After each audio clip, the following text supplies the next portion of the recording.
When I was there in Japan, looking in this place, I talked to one of the monks and asked him how they use these gardens as contemplative devices in their practice of Zen.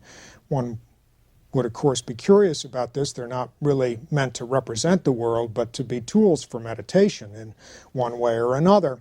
And his answer surprised me. He said that the first thing that they do in a monastery, and they do this for many years, actually, is simply to learn how to clean the monastery, to sweep the floor and to polish it, and especially to sweep the garden and to rake it.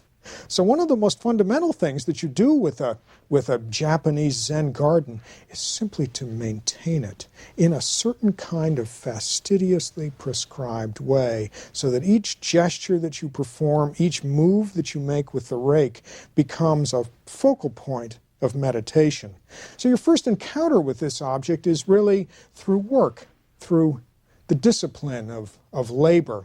But then he said that there also are moments in the flow of the day in a monastery when you're not doing carefully prescribed meditation, but simply have an opportunity to do zazen on your own in a different setting, and often at night, especially under the light of a moon.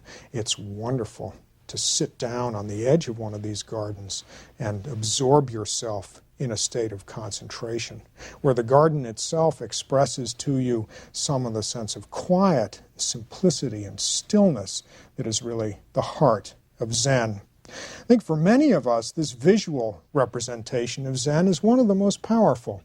People don't always, of course, sit down and practice Zen, but they can relate to it in this visual way, and the extraordinary icon of the Zen experience of contemplation that's created by one of these landscape spaces.